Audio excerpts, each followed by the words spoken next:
How's it going, everyone? Welcome back to Agave and Cactus Talk.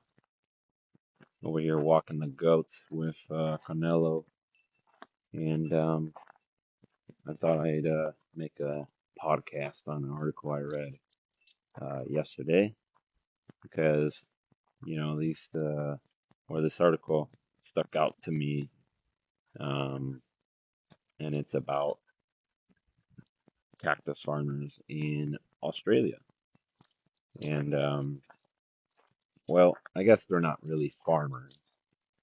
You could say they have a lot of cactus being cultivated, but they're not happy about it. You know what I mean?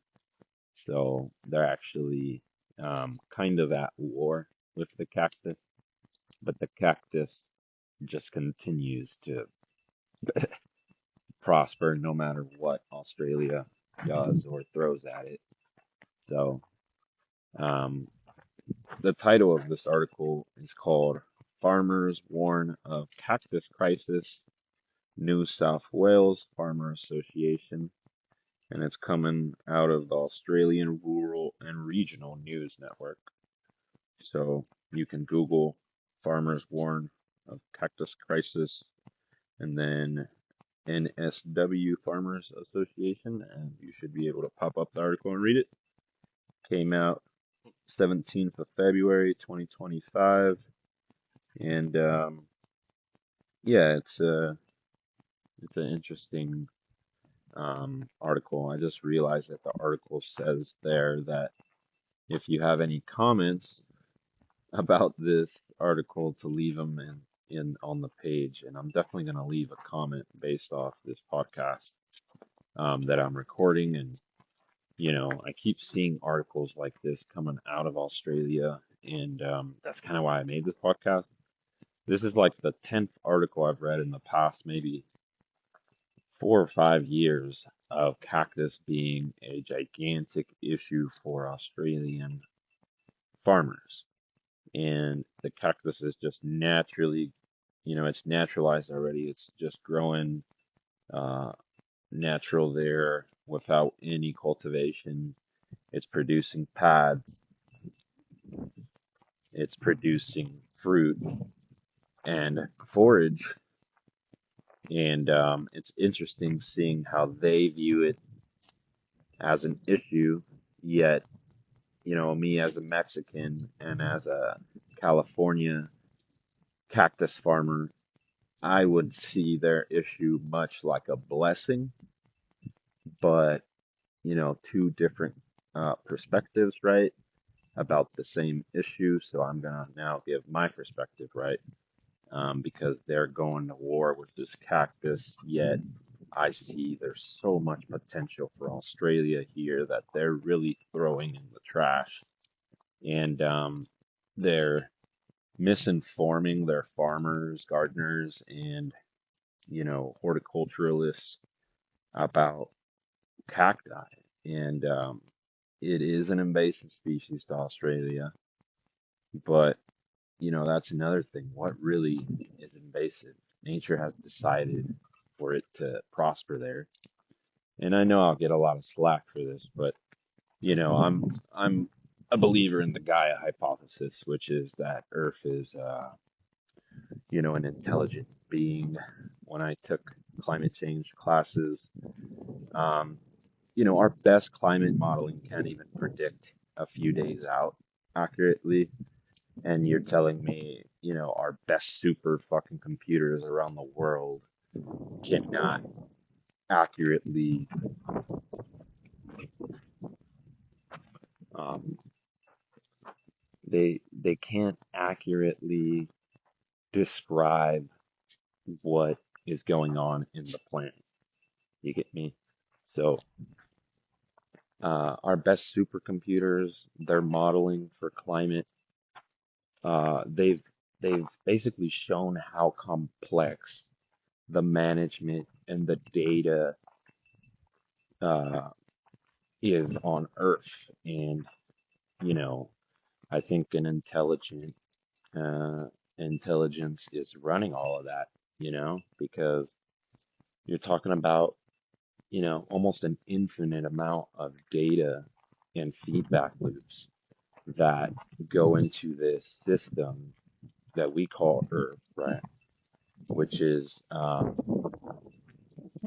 just functioning flawlessly. And, regardless of what your religion is, humans are nature. I don't think Earth created a species for its own destruction. You know what I mean? I personally think that uh, Earth is more kind of leaning towards showing humans what it wants, right? And basically, this is kind of a weird sidetrack, right? But what I'm getting at here is that Earth knows about cactus and knows about humans. And I think, you know, we're just like a fucking bird. We're like a regular animal moving species across regions. You know what I mean? To me, there is no invasive species. If you've never heard of a plant nativist, it's a person that only believes that plants should be grown in their area, which are native to the region. And, my professor in college kind of coined it plant racism, which I loved that term.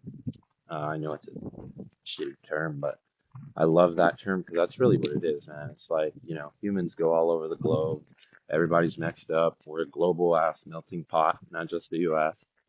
A little bit of every country, everywhere, right? And yeah, I think, but yeah, it's just, you know, not only are humans this gigantic melting pot, but I think Earth wants, you know, if it's allowing these species to proliferate everywhere, I mean, it really wants them to do that. You know what I mean? I don't know what else to tell people. I mean, if nature did not want a bunch of cactus in Australia, it wouldn't have created the feedback loops that allowed that to happen, right?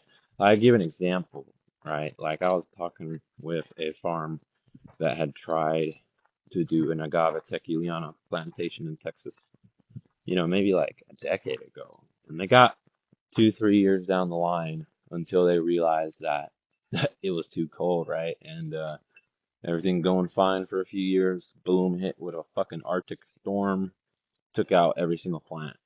And the point I'm getting at, if nature did not want it there, it wouldn't be there, right? And I know it's a weird ass tangent to get on, and I'll get a lot of hate for this, but I don't really, mind too much about uh, invasive species and all of that stuff. I think if nature allows it, nature allows it. Like I definitely promote the use of natives, but it's just I also promote the use of non-natives. You know what I mean? So it's like I'm not a one-trick pony thing, and I think this whole native movement has kind of become an extremist movement, to be honest. Like in a lot of uh, horticulture and farming circles. Um, totally down for planting natives as farm crops and stuff. And, natives should definitely be the only ones going into restoration projects. But, if there's a certain amount of plants that are invasive to an area, maybe you should try to utilize them versus doing what Australia is doing, which is poisoning the hell out of their soil and destroying their ecosystems just to get rid of one plant. You know what I mean? But getting off that tangent, which was hilarious, let's get back to this article. And yeah, I think what do you call these Australian cactus farmers should probably think about this issue just a little bit different, or at least hear my point of view, because maybe it might aid them in what uh, you know they're trying to accomplish. Because even though I told you the weird ass view right now of how I think about the world, um, I definitely am in agreement with them that cactus is invading their space and getting rid of a lot of natives that could potentially be great commercial crops too. And you know, my my thing that I'm more trying to get at here is not criticize what they're trying to do and get rid of the cactus, but if they like I'll get into this right now, but if they had a cactus industry instead of banning the plant, it would be a much more efficient way to get rid of the cactus and manage the cactus. Because right now you're trying to spend billions of dollars on an issue that nobody can profit from except the fucking the mechanical companies that are trying to get rid of this cactus for the state and for the country or the farmers. So that is never going to work, in my opinion. And you only have to look to history to see that that is true.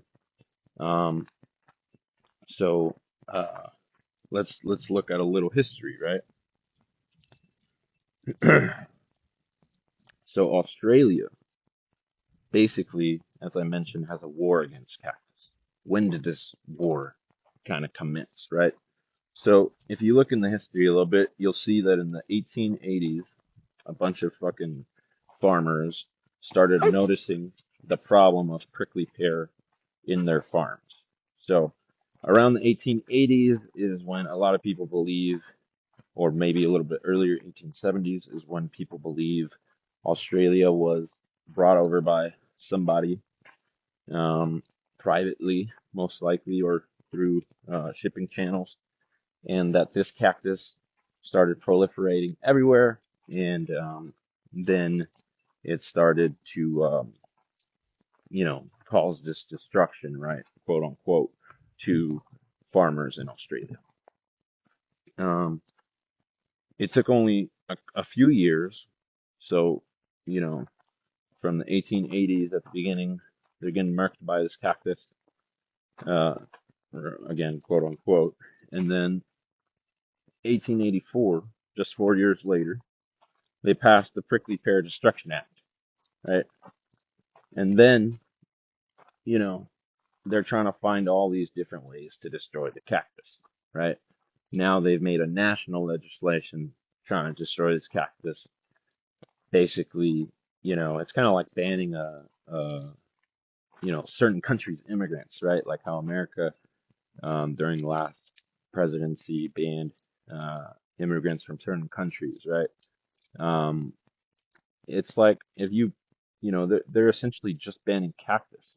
It's like, yeah, kind of a weird one to me. Some of these, import bans sometimes, but because going back to the whole plant nativism thing, it's like kind of like a plant racism thing, It's like I think like the cacti are over there like trying to spread their goodwill to Australia, and then they're like put in jail and persecuted, and like, come on, man, it's ridiculous. They're just trying to fucking help, right? Because if cactus is proliferating in Australia, that shows the degradation of Australia to the point where cactus can come in and just murk. Because if they had a native ecosystem that was functioning, that was, doing super well, that this would have never came out. You know what I mean? Like I give an example. Bunch of cacti fall off my cacti trees here at the farm. They fall on the ground. You know what I mean? I got good animal pressure because I'm not throwing fucking pesticides. I'm not throwing rodenticides. And then the ground squirrels, that's what they eat, right? So they don't affect my plants, right? I've talked about how trap plants can help you in any type of farm, right? And cacti are my trap plant for the agave. But then the goats will come in and wipe up stuff off the ground, right? So I don't have proliferation where I don't want the cactus. My point is, if they realize that the ecosystem, or maintain the ecosystem healthy and had animals grazing the ecosystem, they wouldn't have this issue. But because of lack of management and a lack of know-how of how to utilize this cactus, they've basically, put their cultivators and farmers, horticulturalists, in a shell and made it tough for them to function in it. All right, so 1907. Now it's 27 years in the game, around maybe 30 years if it was late 1870s, right when the cactus was introduced. Got around 3 decades. They're still getting owned. Now it's really starting to dominate the whole country. And the cactus we're talking about here actually is Opuntia ficus indica. It's still not the cactus they're talking about in this article. And by the way, like always, this article is like literally a minute and 30-second read, but I think it's really important to understand all this. Um, and you know, I think uh, it's gonna relate back, right? So, um, yeah, that was in 1907. 1913. Let's see what happened. Let's see what happened. Sorry, I got my notes here. And in 1913, you got the Queensland's government sent biologists to North and South America, Central America, anywhere where Opuntia grew native to find out everything they could about this cactus. Which to me is like where everything should have changed, right? Like they should have gone to Mexico, seen how they were using it, seen these polycultures in the 1900s before American industrial monocultures started to step in around the world in petrochemical, industrial agriculture, heavy machinery. They would have realized the sisal. They would have seen the dozens of agave species being made into spirits and fiber products and all types of different uses, right? Um, so I don't understand how they fucked that up in 1913 because, they would have gone to Brazil, they would have gone to Peru. Like, how did they fuck that up and not learn anything in this study, these biologists? Because the way that I'm kind of reading this when I did my notes, it looked like honestly they just went there to learn how to annihilate the cactus in Australia. They didn't go there to learn. They went there to learn or I guess yeah, they did go there to learn in one way, which was how to destroy cactus, like through a very evil kind of perspective. You know what I mean? It's like instead of going there to see how they could utilize the plant best and maybe start up an industry, they go there to see how to destroy it. All right. Now another decade passes. Now we're in 1920, right? Now they form the hey, Camilla, come down, buddy, come down. Now they form a board across the nation or across the state of Queensland. That is one of the larger states in Australia. They're more rich, you could say, or they got more resources. Now they go and they say, okay, we're going to start a board that their whole goal is to try to get rid of this. Still failing, getting marked. Okay, now we're going into the mid 1900s, right? They develop a cactus moth. So they realize there's this little moth in Mexico that is able to destroy Opuntia species, right? It's just not very common because nature loves cacti, right? I mean, it's common enough to exist, right? But it's not common enough to destroy a fucking continent of cactus, right? Like it's involved in a, balanced ecosystem, right? So, but these fuckers, they develop, the moth that they call Cactoblastis cactorum. Crazy shit, prickly pear moth. And this moth starts lowering the numbers because when they introduce it for the first few decades, it just starts destroying a lot of cacti, right? Because it feeds off the cacti and it puts its larvae in there, and it's a complicated cycle, but it just murders the cactus, right? And that's how it lives. So I was like, yeah, that's hella interesting because uh, I'm over here reading this. I'm like, so they solved the problem, right? They solved the problem through like crazy ass GMO chemical shit. You know what I mean? But no, just a few years after they introduced this moth, they're like, oh yeah, we're doing really well. We're getting rid of the cactus. Boom, it starts coming back. Different types of cacti hybrids of the Opuntia ficus indica that has started to, because it was naturalized mix and stuff, right? So now there's a bunch of different genetics. So the moth starts prioritizing certain genetics and leaving obviously the genetics that are less susceptible. And then they ran into the issue that almost every chemical and every pesticide runs into, which is that it's effective for the first few years until nature finds a way to beat it. And once it finds out that way to beat it, it's pretty much ineffective, right? This is why, chemicals like the big R chemical. I don't want to say their names. I'm not trying to get sued, but yeah, the big R. I mean, you go to India, you go to Mexico, Brazil, America. They start off applying X.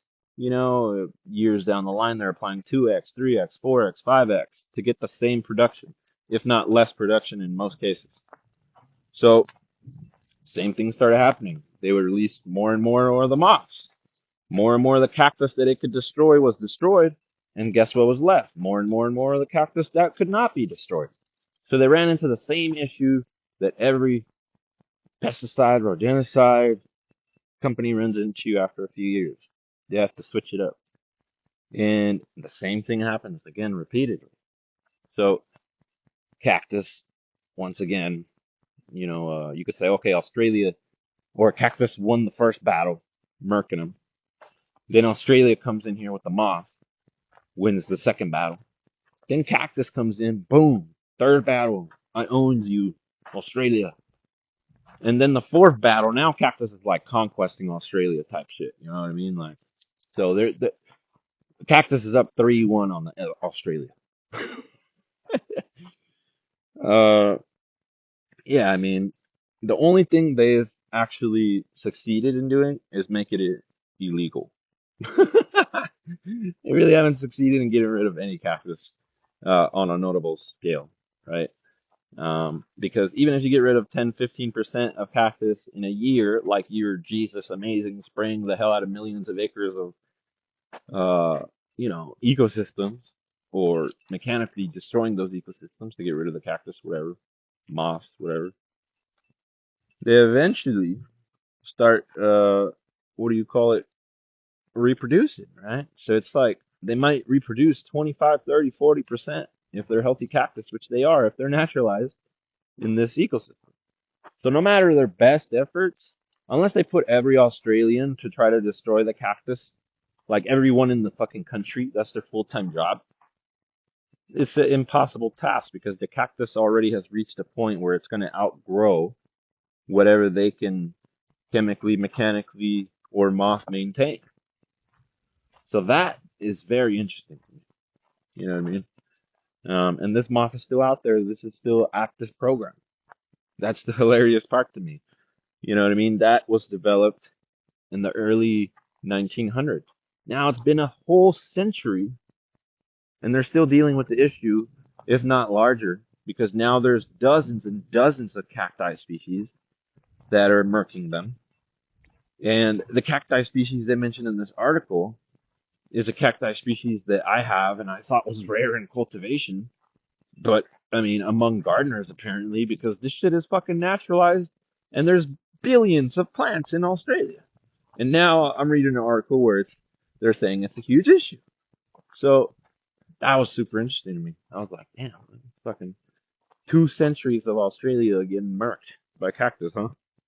So getting back to this article, all this is just context so that you can realize cactus is like, been this gigantic and long running issue for Australia. So the cactus that they're actually talking about in the article is what do you call it? Called a Hericea cactus. And Hericea cactus is kind of like a viney, columnar cactus, ground covery cactus. It kind of collapses on its own growth if you don't properly maintain it. And then it spreads really easily off of that. Like most cacti, it just shoots roots out even from the sides, if it's on the ground and shit. Dope. So, anyways, I was like, I've got a few of these in cultivation because I love the fruits off them. They're like a little baby mini dragon fruit. They're great cacti ground cover. They're not as cold hardy. That's why I don't farm them, but I grow them. But I would love to hybridize them with other opuntias and different cacti, right? That's why I got them. So got a lot of plants that I keep like that just so I can experiment with and maybe make the next generations more cold hardy or better for my farm, right? But the interesting thing here, I was like, why are they like attacking this like amazing fruiting cactus instead of like starting a fruit industry, a pad industry, a forage industry, a biofuel industry of cactus, right? And it just blew my mind that they were going through this, you know, issue when it could be $1 billion industry in Australia, right? So that was just super surprising to me, right? So let's get right into it. This real quick, but they're saying that this cactus is so destructive that it's beginning to, require an insane amount of funding for the weed control, and that they need this funding or it's not going to be controlled. Once again, you gotta think like a historian: who, what, where, and why. Is there somebody in the back there trying to get a contract to maintain this for the state? Like, why are they begging for so much money, right? Uh, that's what I immediately think most of the time, or reading that. But who knows, right? So they're saying that the farmers in Queensland, uh, you know, have gotten such a drastic surge in the spread of this cactus that now it's starting to take over their farms, um, and that this cactus has gotten a lot of really good rain that they haven't had in the past decades. So they've gotten really good rain the past few years, which has led to this cactus just proliferating, right? Which honestly should be a good thing for their ecosystem. So once again, going back to the thing, I mean, nature wants this cactus to succeed there. But um, yeah, because their ecosystems, if they were healthy, they would have got that rain too and developed, right? So that's what I don't understand sometimes, like how the cactus is beating out whatever they have. That must mean they're not maintaining their farms and ecosystems very well. Um, like I definitely see that here. You look at invasive black mustard in California. I mean, it's leading to a lot of the fire issues in California, and it's an invasive that was brought in, planted by the millions, by vineyards and different property owners, and now it's just a gigantic issue because it dries out. It's the first, it essentially shades out most of the native. It grows faster than the natives. It dries out, contributes to fire. It's the first plant up after a fire, so then it repeats the cycle and gets rid of more natives. And then it's a horrible allergen for a lot of people because it's not from here, so they're not used to those allergens. So, or that pollen, sorry. Uh, yeah, it's just a weird thing, man. But anyways, getting back to this, they're saying that um, the farmers are saying they can't deal with this alone, right? Because this is once again New South Wales Farmer Association. So there's a collective of farmers, right? They're saying the group they can't deal with this. It's too much for them. They're losing money, um, and they can't deal with the cactus. So now they're crying like little babies, asking the government to fucking let them, on the tit real quick. But anyways, they're saying that the birds are spreading all the cacti, feral pigs are spreading all the cacti. The pig one is actually interesting to me. Are pigs aren't ruminants, I guess, then, huh? Or because the goats completely destroy all the seeds that they eat. So when I take them to eat black mustard for clients, that's one of the big things there, you know? Sorry, got distracted. Somebody called me. But or texted me.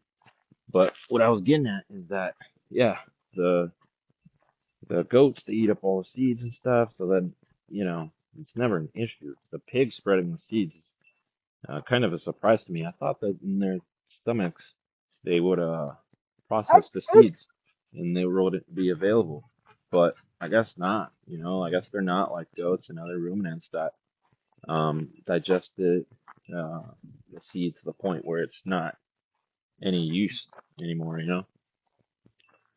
But the birds one is one that I've definitely seen here. I mean, I've got a lot of birds basically spreading all of my cacti, starting seedlings in the gutters, in randomest fucking places on the farm, and then They're also pollinating all of my cacti.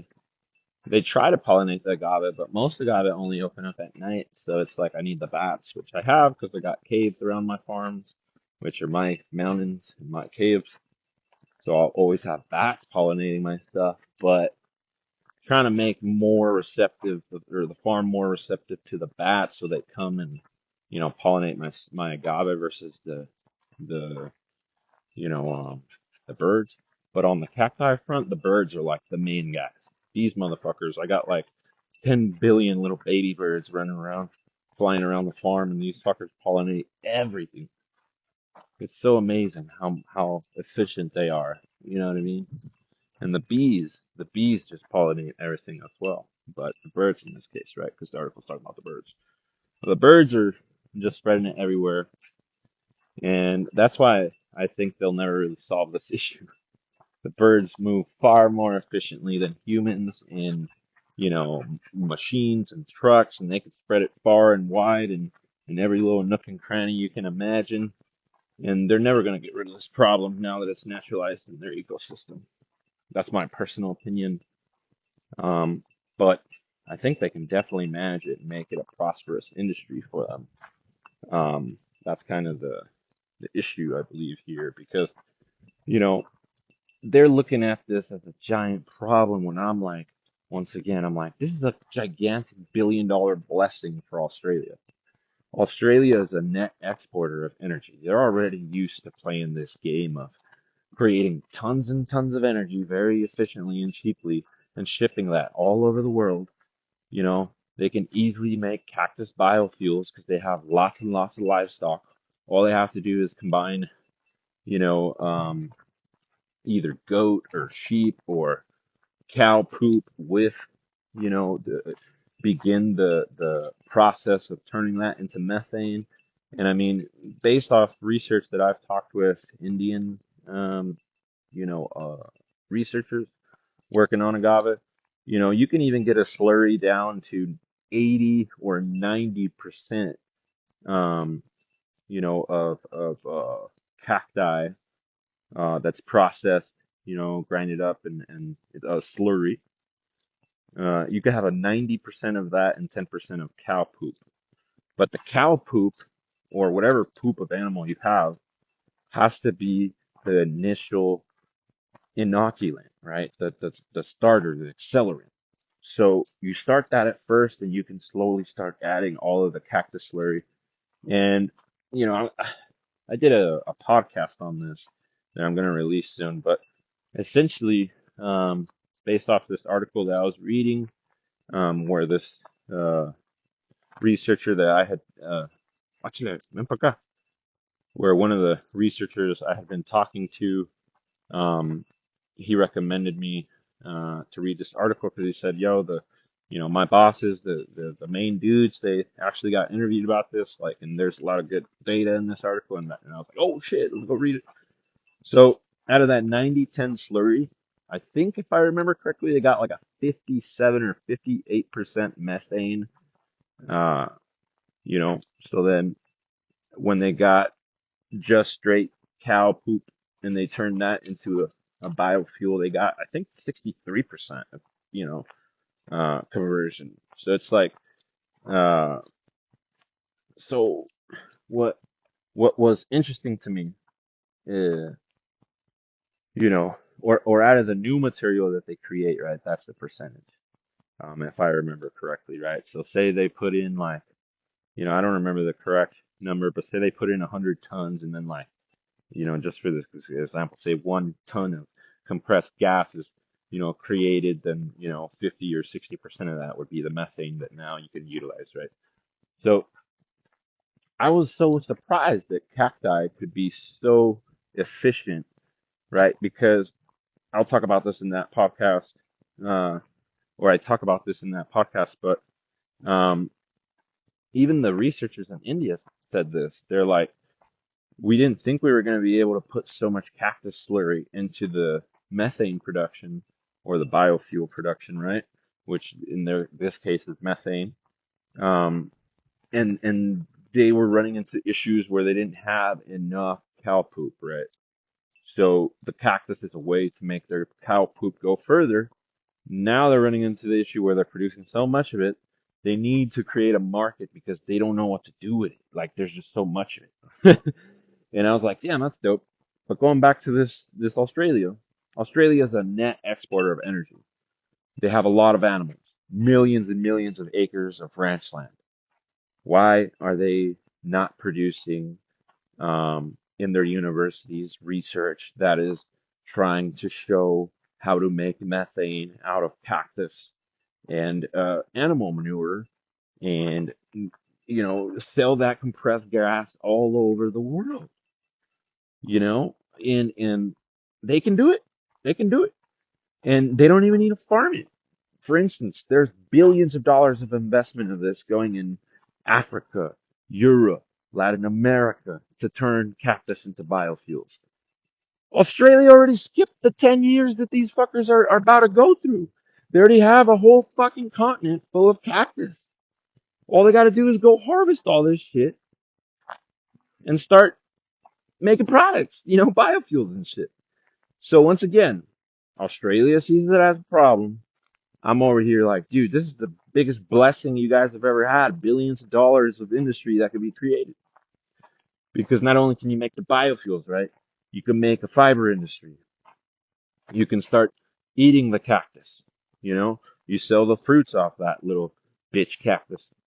You know, you sell the pads for people to eat. You create all hundreds or thousands of cacti nutritional products, right? Um, Australia, as I mentioned, has millions of acres under management, right? Foraging. So why not harvest a bunch of that cacti, process it into forage, into silage, and have a year-round cactus industry that, for instance, the government could do this. Harvest all of this crap. This is a big issue, big issue. Go harvest it then, bro. Government of Queensland, of New South Wales, all these fucking places in Australia, all these regions, the national government, go harvest it, make it into silage and give it to your farmers for free. You're over here saying a lot of the times the Australian government, they want to do the best for the farmers. Cough, cough, liars. But that's what they say on national TV. Prove it. Turn the invasive species into an industry that allows your farmers and ranchers to actually survive and be profitable. You know what I mean? Because you could easily turn this invasive species into a forage that the government provides year round for these ranchers, right? You have one in every city.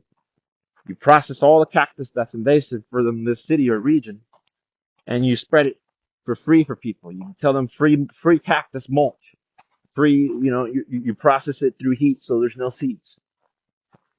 Free cactus. And poop.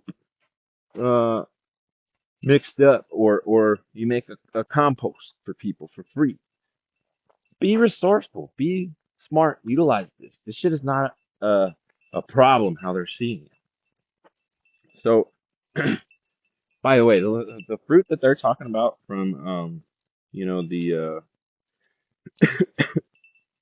Harisia cactus, those shits are so good, man. They're so sweet.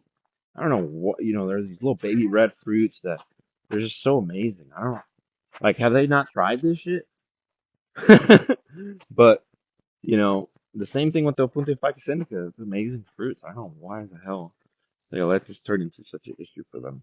But anyways, the Harisi, as I mentioned, they're kind of ground cover cacti, low growing motherfuckers. Maybe that's why it's kind of being a bigger issue than the Punta Ficus indica in this scenario, because the Punta Ficus indica is an arborescent cacti, or most people grow them only 1, 2 feet tall in monoculture bullshit systems that I always mention. But they could be 30, 40 feet trees, man. I mean, these are arborescent cacti that in nature are 30, 40 feet. Super productive. I was fighting with some dude on YouTube the other day. Not fighting, arguing, uh, respectfully, about this, because he's like, you got to keep the cactus low so you can get high production and all this and stuff. And I'm like, you don't know what the fuck you're talking about, dude. Show me in nature where the fuck the arborescent cactus is kept low. You know what I mean? You go out to the fucking Cerro in Mexico, you got, like I'm saying, 30, 40 feet cacti producing thousands of pads in fruit a year. Show me one cactus in a commercial monoculture or Pontificus indica system that is producing over, 300 pads a year. Not fucking one. All of them are on drip line because they have low, shallow root systems versus the trees that I'm producing that might have feet of fucking roots.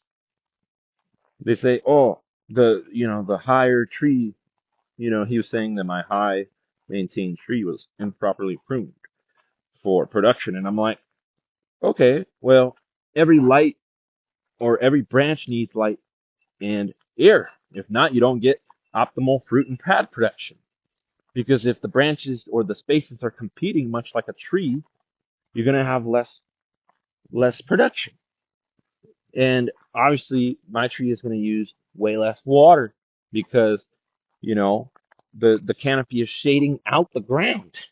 My point is I gotta write a book on this, but you should try to maintain the species how they are in nature, not how humans believe they should be maintained.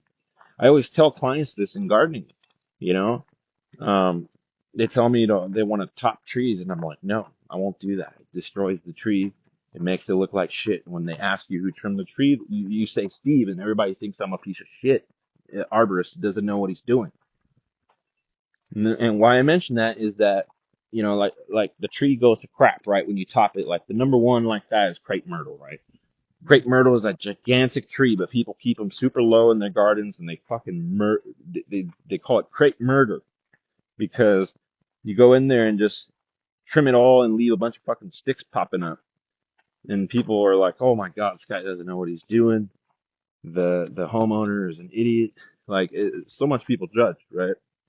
But I always say the gardener's just doing what he's being paid to do. The same with the arborist. Most of the time, we know that we're fucking the tree up and it's gonna die when we do stuff like that.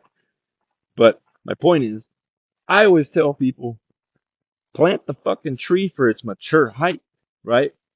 If you only want the tree to be 10 foot high, you need to only look at like shrubs. Even a fucking blueberry bush could get 10, 12 feet high. You can't be looking at trees, okay? Uh, you gotta let stuff get to its best height for the best optimal growth and production out of almost any crop. You know what I mean?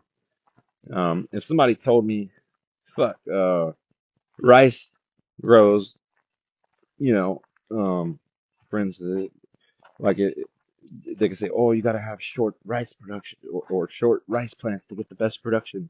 Like, if you applied that same logic, come on now. Like,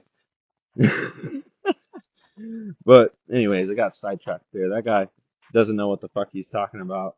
But that's a common belief, so I have to, I pinned his comments so everybody can see it, even though I didn't agree with it. But getting back to this article, um, yeah, it's like uh, these cacti are ground cover, right? So that's why it could be a bigger issue than an arborescent cactus.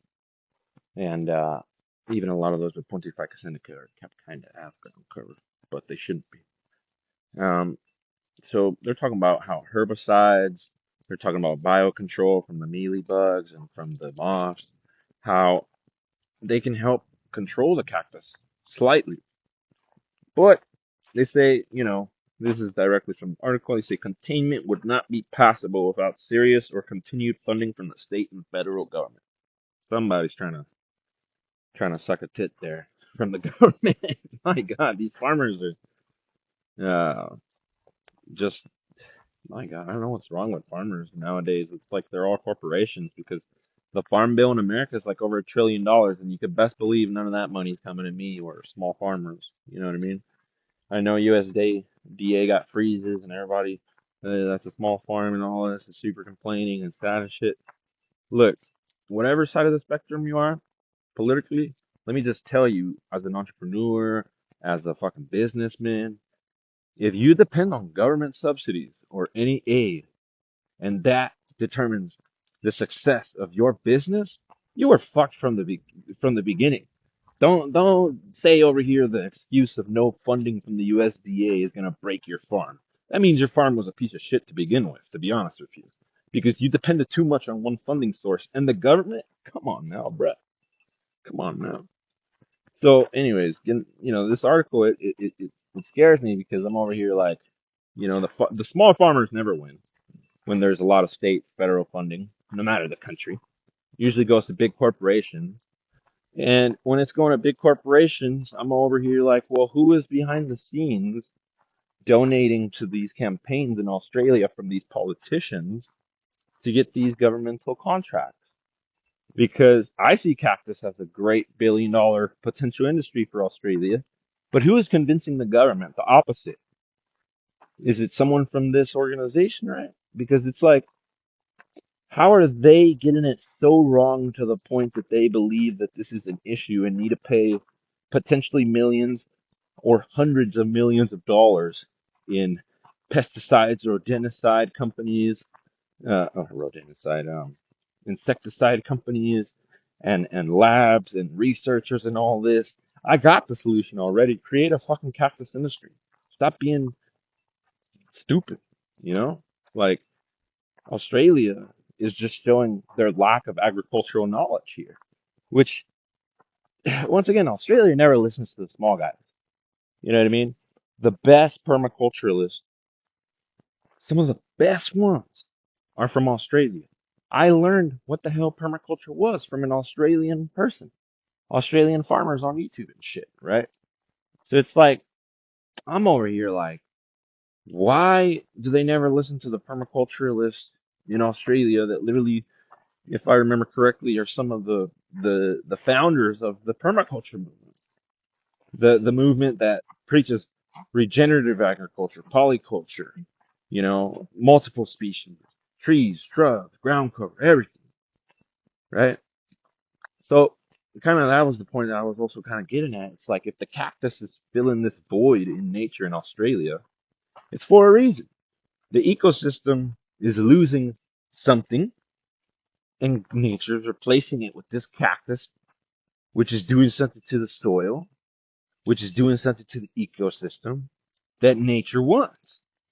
If not, it wouldn't allow it to prosper there. So, you know, once again, they see it as a problem. But I always tell people, I could tell you what's exactly wrong with your farm just by looking at the weeds on your farm. They need to see the cactus and realize what is nature doing here? What is nature trying to teach us? Is the cactus sequestrating carbon here? Is the cactus, you know, putting XYZ mineral or nutrient back into the soil, and that's why nature decided to have it there, right? Because then you could find an equivalent of an Australian native that's going to do the same job that nature entrusted to these cacti. And whenever you start taking them out for this prosperous billion-dollar industry, which I'm trying to get Australia to do, you replant and restore those ecosystems with the natives that are going to do similar options. You get me? And that's going to be really the only way to defeat this. How they're trying to go about it, chemical uses, fucking some sci-fi shit, wannabe moths. Like, I don't know, once again, I don't know who be approving this shit. Like, you know, but anyways, yeah, that's not gonna work for them, dude. Um, they're asking for, biologists, chemists. They're asking for a whole bunch of cross-disciplinary, uh, you know, experts to come and approach this and find the solution. Bro, you just need to talk to some indigenous person in Mexico. Once again, going back to that other 100 years ago when they went and studied all this shit in Mexico and Brazil and stuff. Did they not talk to indigenous people? Who the fuck did they talk to? I feel like they learned nothing in that trip. But if they went today, I would highly recommend the Australian government to learn from the indigenous people in Mexico, not from the monoculture corporation pieces of shit, because that's maybe why they're in this issue. I'm not gonna learn anything from those people. Um, you know, I mean, you might learn how to get cochineal on your cactus. You might learn that from those monoculture megafarms. Um, but yeah, it's just they're talking about how this is just one of thousands of invasive weeds that are costing quote unquote huge amounts of time and money to attempt to control. And we need real action as well as real investment in research and control measures if we want to get real results. I'm calling bullshit there. You know what I mean? I'm talking about research and control, or research reminds me of the California. Well, I'm not gonna be mean and say their name, but it reminds me of a certain organization in California that lobbied for agave legislation, right? Saying that they need more research. It's like the research exists, motherfuckers. Do you guys know how to read already? There's like a fucking 10,000 articles on agave that you can spend your whole life reading and you will not fucking finish reading or understanding the implications of. Tons of industries that could be created from all of the research that's been done on agave already and the agave family in general, right? So the same thing here in cactus. I just told you they're today making biofuels super efficiently in India. You know, they're making biofuels in Brazil. They're making biofuels in Mexico. They're making cactus products in dozens of countries. They're growing this shit by the millions of acres in dozens of countries. Okay? The research exists already to realize how to bring this under control. And that research, I'm telling you, has to do with the utilization of the cactus, not trying to chemically control this motherfucker. That's a losing battle. Like I told you, you could put everybody in Australia to that, and you still would have not accomplished anything. You know, you get every citizen in Australia be like, all right, your goal, we're gonna pay you a bunch of money. Your goal is to just go remove cactus chemically, mechanically, by hand labor. We don't care, just go remove it. They still couldn't physically out murder cactus more than what the cactus that is natively growing there now, or natively naturally growing there now, can produce on a yearly basis. Because it's not like, like how they mentioned the birds and the pigs and shit. It's like, well, two things here. The birds are going to spread them where they can't go. All the mountains, all the different landscapes where they can't go. So that's one issue. It's kind of like the whole fighting fire things. Like, where can you even go, right, to maintain this? But the second thing that I think here is they're also not accounting, once again, environmental economics. Thank you, professor. Um, so so they're not thinking about the environmental externalities and economics behind the feral pigs. If the feral pigs are focusing on the cactus, what does that also mean? They're not eating all your fucking farm crops, dude. Go ask farmers in Texas if they would prefer to have a, you know, fucking ecosystem full of cactus versus, what's going on now, which is the feral pigs are just destroying tons and tons of crops, millions and millions of dollars worth of damage in Texas, right? And all over the place, even here in California, people think we don't have them. Tons of them in fucking NorCal, destroying vineyards and all types of crap. But what's the cost of having these farmers or these pigs focus on the cactus that is endemic, growing all over for free off low water versus eating up all your crops, right? So, you know, it, I mean, I've mentioned this in some podcasts, but it's kind of like the whole ecologist thing. It's like you fix one thing and you cause like two more issues. You know what I mean? You fix those two issues, you cause four more. Just let nature heal itself, man. Honestly, humans just stay the fuck away. Like that will heal nature faster than any restoration projects. The restoration projects are kind of just like primers, in my opinion. You know what I mean? Like there's something that gets nature accelerated, but to even think we can restore better than nature is oblivious to me. You know what I mean? It's like I don't agree with that. I mean, when I went to UC Santa Barbara, for instance, we had the slough. It's like this 50% freshwater, 50% saltwater. You know, what do they call them? Not freshwater estuary. What the fuck? Wetlands. So 1% of California's wetlands are still existing. 99% got wiped out. Or is that correct?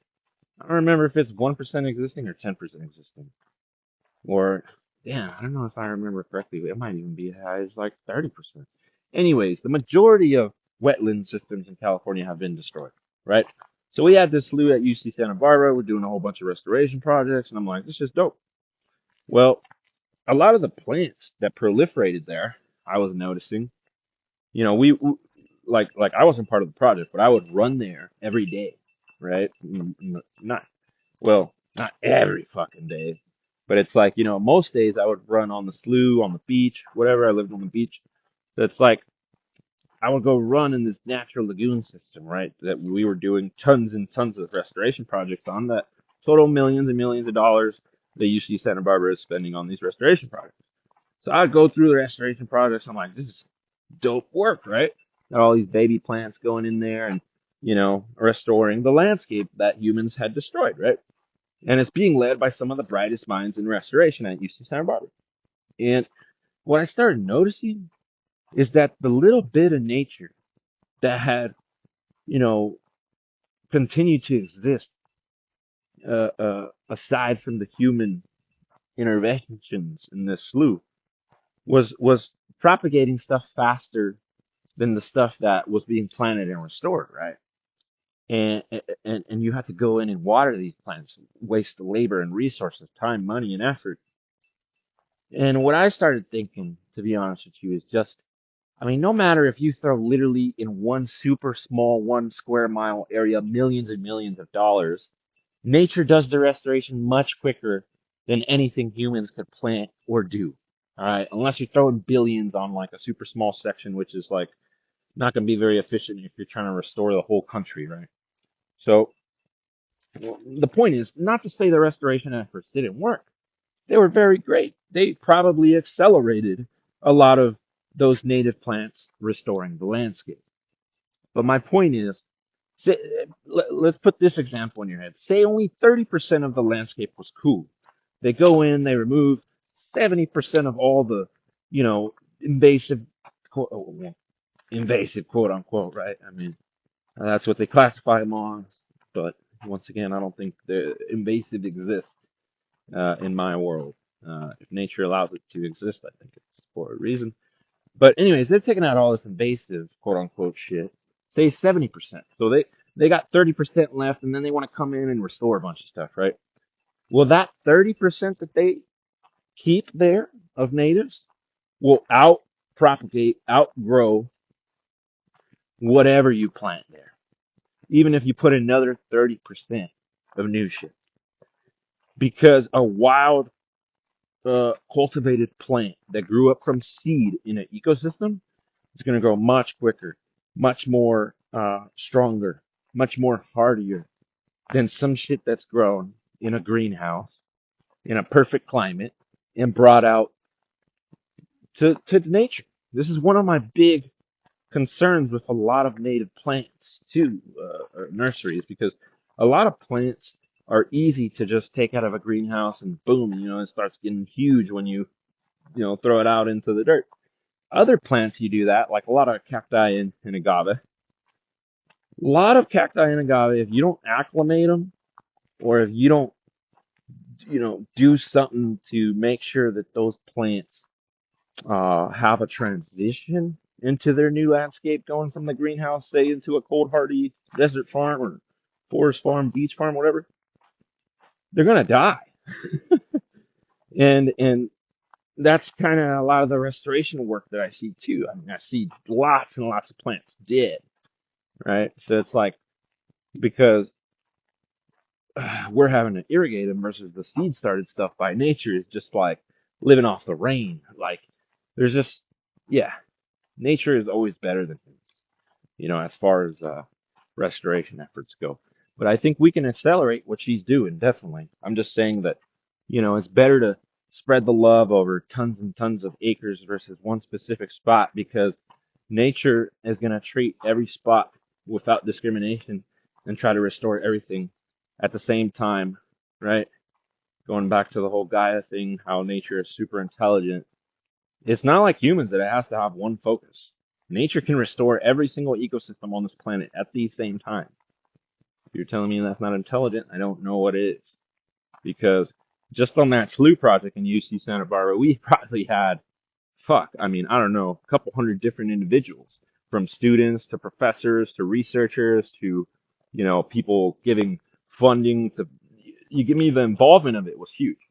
So, and it's once again just this super small, I don't know if it was 1 square mile exactly, but it's like super small little area, right?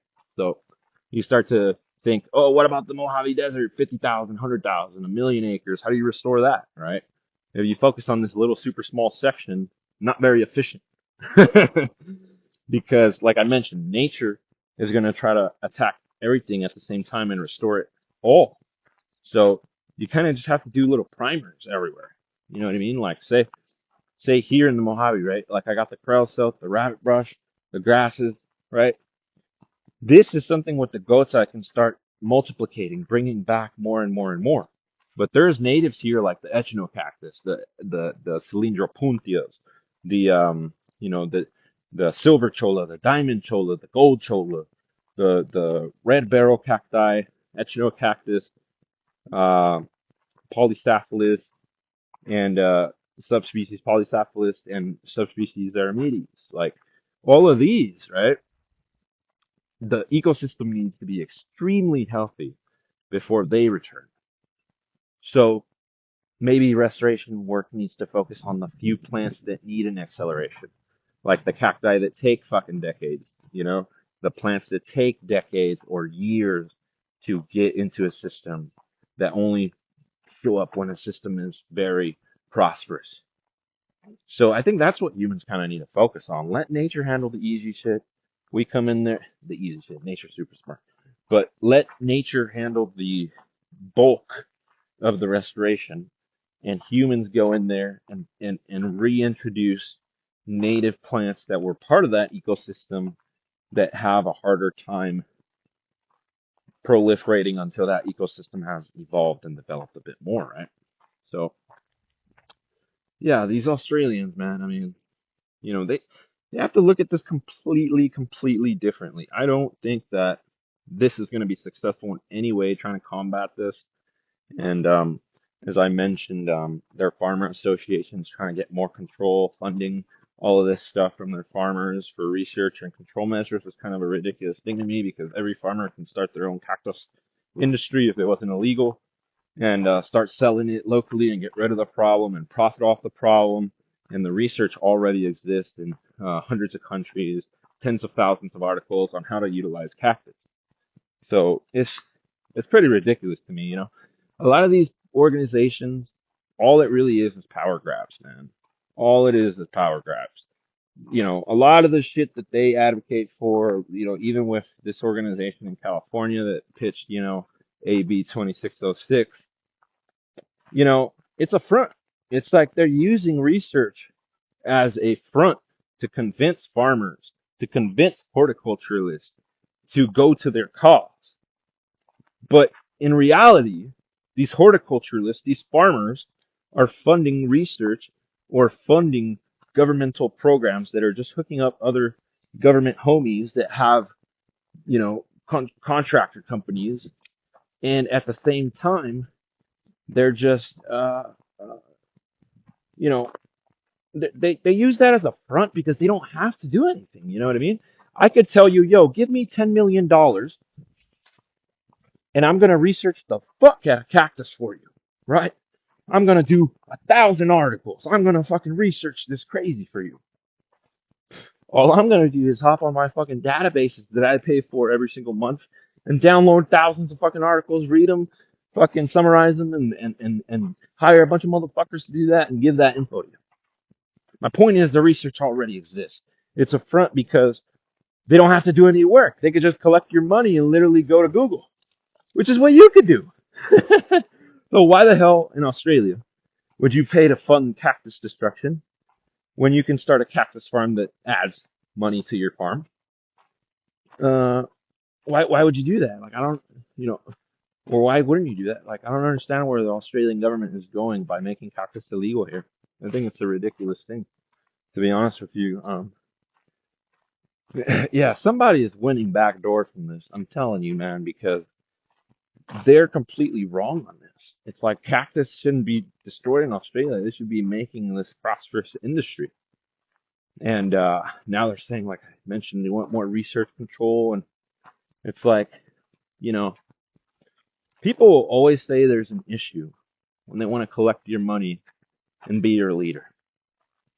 Because when they give you an issue that's larger than you can control, in their head, that's how they get you. That's how they get you to submit to them and their policies. That's been something recurrent throughout history, man. I mean, I'm a historian. It's like, you know, uh, yeah. I mean, most governments when uh, they take over, first thing they go after is the media for a reason. Put it that way.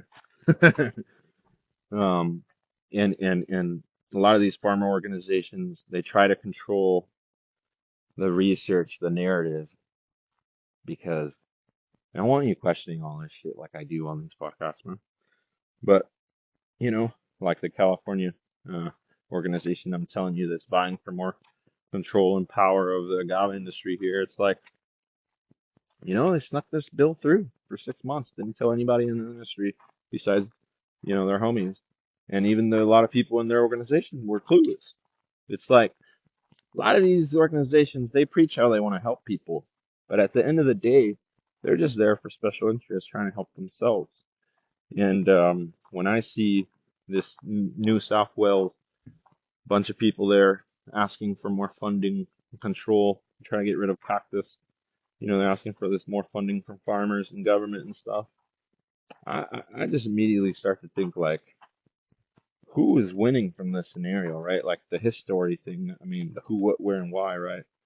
It's like, even with this podcast, it's like you have to realize I'm a third generation agave farmer that's a consultant. I sell plants, I farm them. You have to take that into account when you realize the stuff that I'm saying because I might slightly exaggerate, right?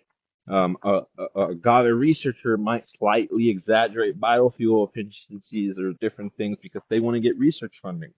Like the who, what, where, and why is important to the reading and interpretation of any document or media ever, right? If Fox News is telling you some shit about liberals, gotta take that with a grain of salt. You know what I mean?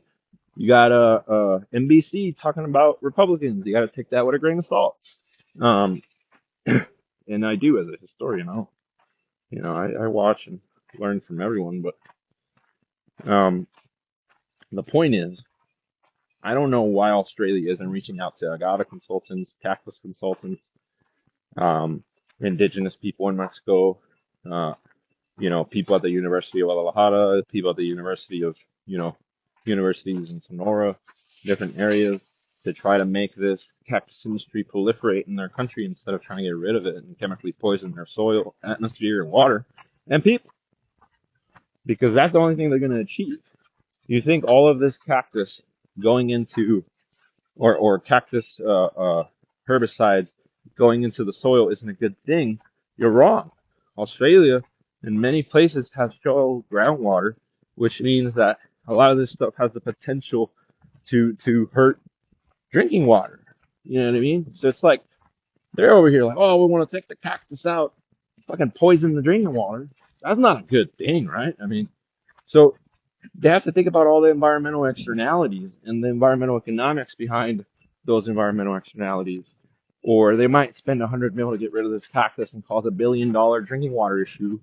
$1 billion, or say they have this weed that they call it. They have potential to harvest $10 billion worth of cactus, and they spend billions of dollars worth of chemicals to get rid of this cactus. You get me?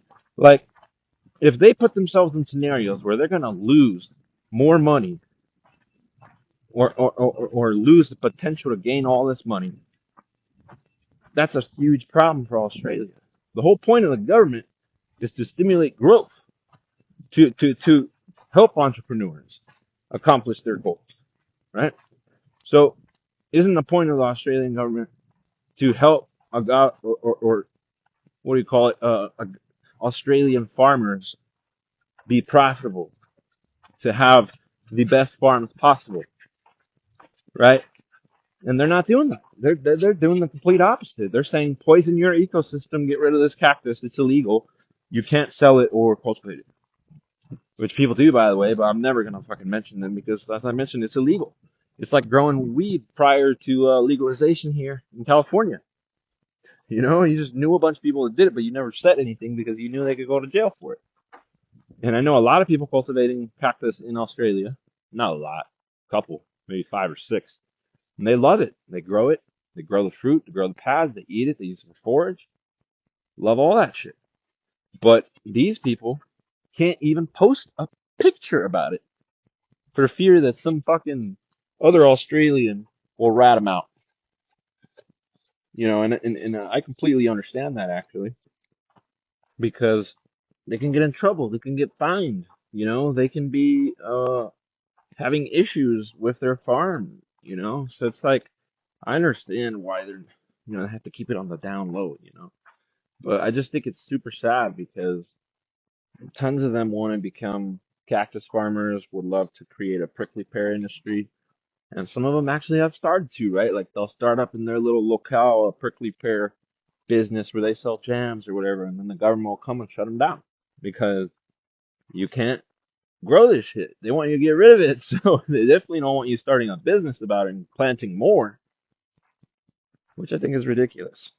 Um, but yeah, it just going back to this article, it's like they're talking about how farmers are the front line for combating this, and I I disagree. I mean, I think farmers should be they should take away the ban on cactus, take away that regulation, and allow farmers to profit off getting rid of this issue. I don't think they're on the front line of combating this. I think they're on the front line of seeing uh how dumb a government can be um, when they realize they can profit off this and the government is telling them to get rid of it. You know what I mean? It's like you grew your own vegetables and fruits, right? In your garden, and then you eat it, and then you're like, this is dope. I'm gonna start fucking selling some to my neighbors. And then the government's like, actually, you know what? Your fruits and vegetables are illegal. They're a piece of crap. We're going to not only tell you you can't sell them, but we want you to chemically poison uh, your soil and your ecosystem to get rid of it. This is the craziest shit ever. If you explained it to somebody that way, but that's exactly what the Australian government is doing, you know. And even then, it's like, okay, say you don't use the chemicals, say you hand labor. The government wants you to spend thousands, if not tens of thousands of dollars on the removal of cactus that could potentially be a superfood crop for Australia, mega billion-dollar industry.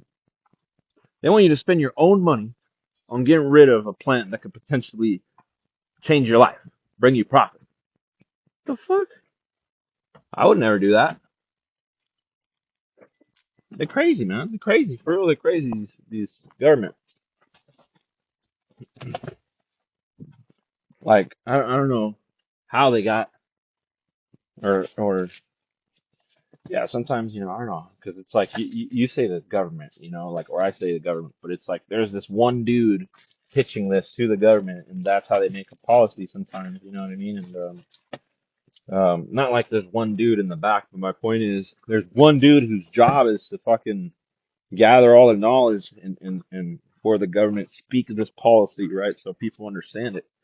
And I just think it's crazy to me, you know, how they're approaching cactus, man. I mean, um, yeah, like the grand summary of this, whole podcast really should be how um, cactus farming needs a deregulation and a breakthrough in Australia because if they continue thinking about this the way they are, then yeah, it's a huge, huge problem for the future of agriculture in Australia because cactus is going to go everywhere. And if cactus is going everywhere, and you start trying to treat it and making this process super expensive for people if they're hand doing it, any of these options, then you're just creating more costs for your farmers without creating any benefits for your farmers, which is going to lead to negative economic output for your whole country, like in that sector, right? Like, and in this certain situation, not overall. But yeah, not good on the economic side, not good on the environmental side, not good on um, resource utilization side. This whole problem is just red flags to me. You know what I mean? Like they need to completely rethink about it. Um, but yeah, I think you know, if I learned anything from the article, it's that cactus farming has a has an extremely bright future and potential future, I could say, because they're haters of of prospering in Australia. If this shit is across hundreds of thousands of acres, dozens of different opuntia and cacti series, or cacti family in general, species that are producing fruit and pads and tons of biomass, they already have the industry. Okay, it's not like you know how I was explaining the other day, Namibia, that they're trying to grow this industry and invest $2 billion. They're more like a Tunisia. They got, how Tunisia's got 1.3 million acres of Pontifex indica under cultivation. It's like they're more like that. They just they got, probably even more acreage than this other country, Australia does of cactus. So say I don't know exactly, right, but say cactus is spread out over 10 million acres of Australia land, right? Well, actually, I don't know if that's like something realistic. Let's just say maybe, I don't know. Well, I don't know, man. Honestly, it might be realistic because I mean, there's like fucking ranches in Australia that are like 1 million acres. So maybe it is actually spread over 10 million acres. But put it this way, this is where I'm getting at. Australia could potentially already have in cultivation the most diverse cactus uh, uh, agriculture industry in the world, comprising of dozens of ground cover, arborescent, medium-sized cactus species that are some of the most heavy fruit and pad producers in the world. And potentially they could have this cactus, like I said, spread over 10 million, maybe 1 million acres, maybe even more than that, maybe more than the 10 million, right? I say 1 to 10 million acres, like as an estimate, but it could be far greater. I don't know. They're saying if I am taking their word for it, this problem sounds like it's a whole Australia problem, which would mean that it's far greater than 10 million acres. But put this into perspective. Say Australia had a 10 million acre got or cactus industry that has dozens of species and dozens of products that could be already created from this cactus. They could potentially be the largest cactus industry per country in the world currently. They just don't even realize it, right? And if you've got, I mean, I told you 10% of Tunisia is cactus, or farms are cactus. They could be potentially missing out on tens of billions of dollars worth of economic output by trying to combat this instead of thinking that they are one of the leaders in cactus. Because that's literally what nature has provided for Australia. It has made them a leader in cactus farming without even trying, without the farmers having to try. Nature already did the work. Utilize the resources that nature has given you.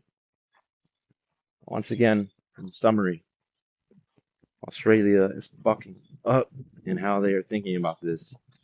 I hope that someone from Australian government reaches out to me or anybody in cacti, renewable, or regenerative agriculture space, because you could really help Australia's farmers not by combating this cactus, by going to war and losing the battles. How I told you Australia has lost. It's the losing war. they're gonna solve this by utilizing it and creating a big industry. That is my hopeful prediction for Australia.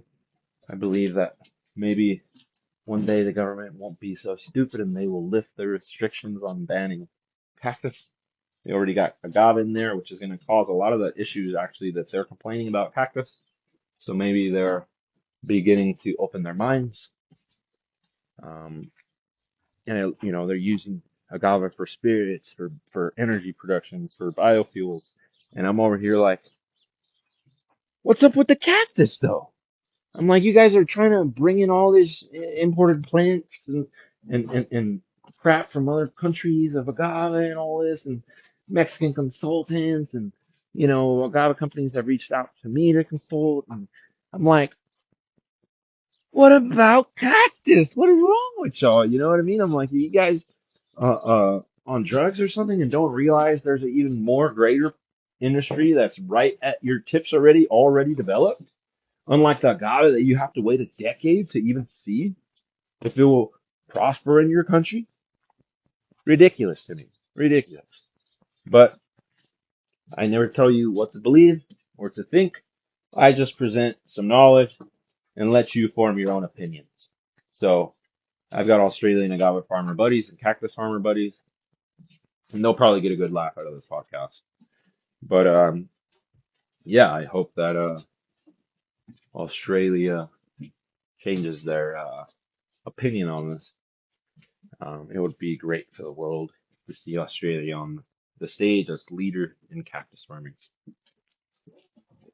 I gotta go ship some plants out. Catch y'all later, and have a great start to the day. Uh, just got the goats back in the pen, and they got their first forage of the day in. Super stoked. Gonna go deliver these plants and come back, pack up a bunch of more plants, take them out to forage again, and do a repeat. All right, of delivering plants. Catch y'all later. You got any questions or any topics you want me to talk about in cactus agave farming? Like I mentioned in the last podcast, I'm not a genius. I'm not an expert. I am very knowledgeable about agave cactus and different arid plant landscapes because I am a gardener, a landscaper. I've done arborist work. I've, farmed, and my family has farmed for, generations. So I bring a unique look to this, but I definitely, even though people keep telling me I don't consider myself an expert, because the more and more I learn, it's like that Einstein quote. It's like ignorant, uh, not I don't know if he said it actually, but two quotes. It's like ignorance is bliss, right? Because if you don't know shit, you can't be like worried or stressed out about shit. But the second one is that the more and more that you learn, the less and less that you know, because it's like the more I try to find out about how to utilize agave tequiliana and how agave tequiliana can be utilized in like dozens of different ways, it led me to agave salmiana for pulque, it led me to cubriata, it led me to poterorum, and then I fucking now got like 150 different agave species, maybe plus in my head that I can identify. You know what I mean? Going from a Jaliscan that only knew agave tequiliana to now being opened up to this world and knowing all these agaves to the point where people consider me an agave expert and I get paid to consult to big farms, little farms and stuff. Like, you would think I consider myself an expert. I tell you, I mean, go look at my agave genetics podcast that's at the beginning of season 1. It's like there are thousands of agaves. In my lifetime, I will never know the name of every single one, the utilization of every single one, the research of every single one. But it's not a bad life spending it trying. So, uh, yeah, the more and more I know about agave cactus and shit, more people reach out to me, sure, and more people I work with, sure. But I feel like the less and less I know, man, it's like there's so much shit out there. You know what I mean? And like, I'll research one cactus and it opens up 100 others, and I'm like, what the fuck, dude? Like, I'm one person. Like, there definitely needs to be more.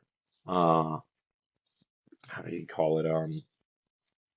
Uh, there needs to be more organizations and people working on interpreting all the research. The research has been done, okay, for the majority of shit already, in cactus and agave. But there needs to be more people dumbing down that research. I went to college and I studied a lot of science classes, right?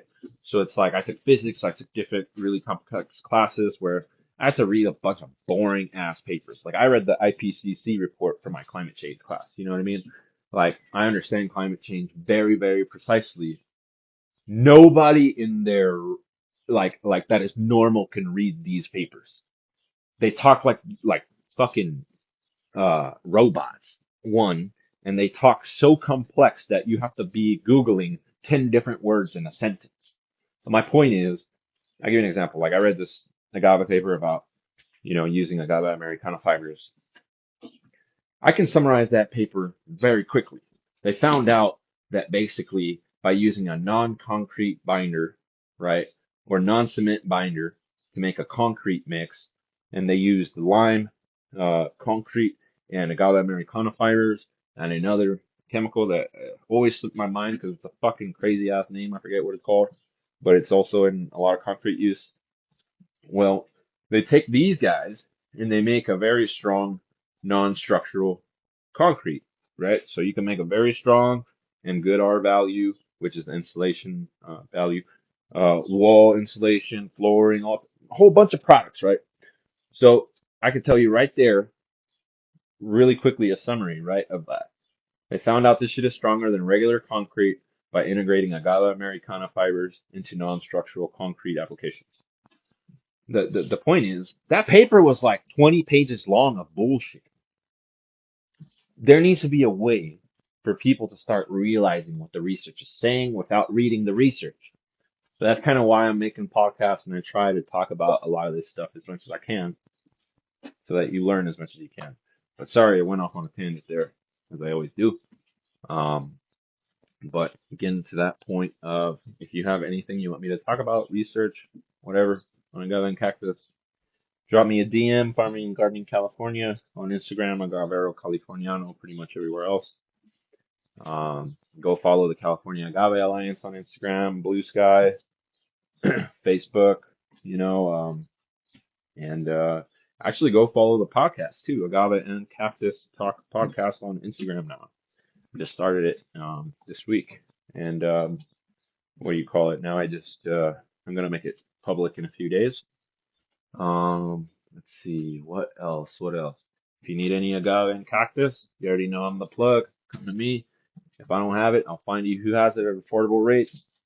Um, but yeah, uh, besides plugging all my own shit, hope you have a great rest of the day and great rest of the week, great rest of the year.